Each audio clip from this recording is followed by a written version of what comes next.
wala nang ibang dahilan ng buhay kundi para kumilala tayo sa Diyos.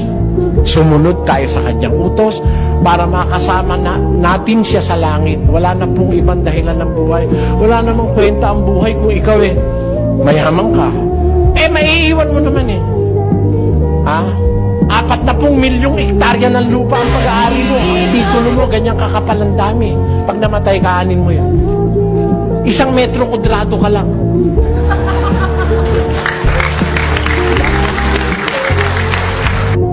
Minus God, then everything will be in vain. Alisin mo ang Diyos, wala na pong kwenta ang buhay.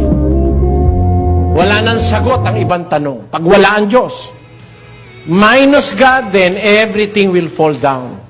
But with God, every question will be answered, every problem will be solved. Come judgment.